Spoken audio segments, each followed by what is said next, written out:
The irony of me doing this video right now is, I kid you not, I was actually listening to one of Michael Jackson's most famous songs that kicked off his firestorm to fight back against the media, called Leave Me Alone, which was actually on his Bad album that came out in the late 80s. And I think it was the last single that was on that album that to be released. And that was the start right there, and then it spiraled into other songs later down the line as his life began to play out like a circus. Ironically, that's what the video displayed, like a circus amusement park in the media for years to come. That I'm now coming across this story right here, and it's actually very good news, especially for the Michael Jackson estate. So we all know that's Michael Jackson right there in the background. We know who that is. But in case y'all don't know who the PC boy is, that's James Safechuck, way back in 1988.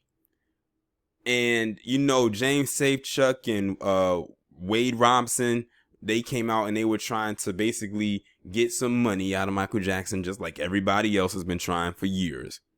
And after his death, no less. I mean, the sliminess of it all, the griminess. Well, good news for Michael Jackson's estate and bad news for James Safechuck. The court has dismissed the lawsuit against him, meaning James Safechuck is not getting a dime. They are nothing but some sack chasing individuals. We knew that from the jump that their stories didn't match up. If something was really going on, they would have said it back then. I mean, how many stories have come out where people claim that Michael Jackson did this and did that to them, and none of them proved to be true? This man had FBI investigate his life and probably had him under surveillance for so long, and came up with absolutely nothing, not even a piece of lint. But when you are the biggest entertainer on earth, your life will always have a microscope hovered over it. But let me get into this article coming from BBC. James Safechuck has said the singer started abusing him when he was 10, which is probably right around the age he is in this picture. In 2014, he sued MJJ Productions and MJJ Ventures and has alleged that they were created to and did facilitate Jackson's sexual abuse of children.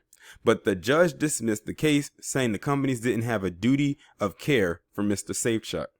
John Steinsaper, representing MJJ Productions and MJJ Ventures, and Howard Weitzman, a lawyer who has represented Jackson, told the BBC, "We are pleased that the court agreed that Mr. Safechuck had no grounds to pursue his lawsuit."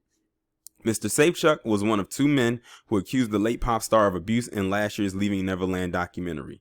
In his lawsuit, he said Jackson abused him hundreds of times at his homes and on tour in the late 1980s and early 90s.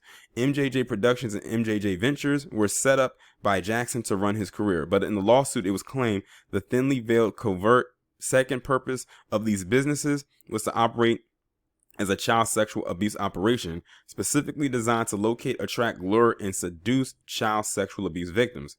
Mr. Safechuck also featured with Jackson in a Pepsi commercial and often appeared on stage with the singer. Mr. Safechuck's lawyer, Vince Finaldi, told BBC News he was an employee that was working on behalf of them as a dancer and entertainer on the stage with Michael.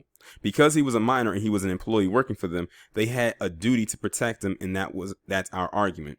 California Judge Mark Young disagreed, saying the companies weren't directly responsible for causing emotional distress and were not able to control Jackson because he controlled the companies and everyone they employed. Corporations cannot be direct perpetrators, he said.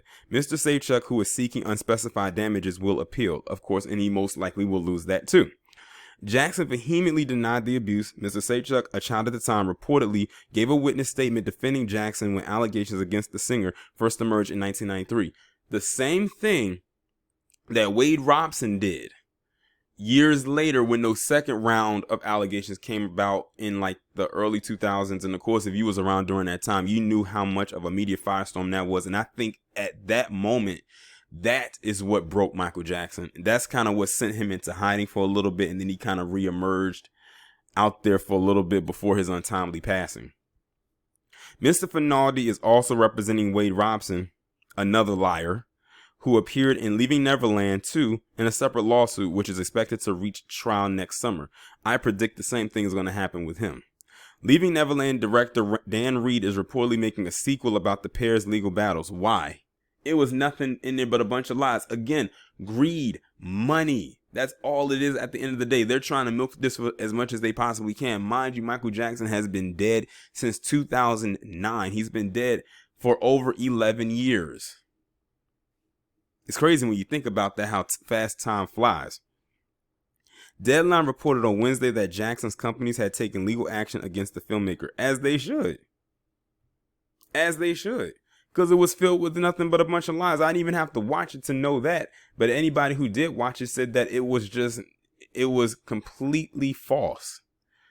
Like nothing there added up. And it's amazing because you had all this stuff that came out that said Michael Jackson didn't do this to these kids. He came out multiple times and said he didn't do this. They did investigations and found nothing there. But we're supposed to take the words of these two who were known to hang around Michael for so many years, and now all of a sudden and then defend them, because Wade Robson, like I said, defended him too, just like James Safechuck.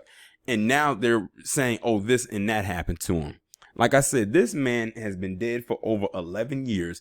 He cannot rest at all because you have these vultures like James Safechuck and Wade Robson and Dan Reed trying to chunk away and chew at bits and pieces of this man's estate. It's absolutely deplorable and disgusting and very disturbing. I cannot stand when people do stuff like that. There's nothing there. It's nothing there. Just like it was nothing there back in the 90s and there was nothing there in the early 2000s, there's nothing to find. Just let this man rest and let his legacy live. Y'all let me know what y'all think about this down in the comments.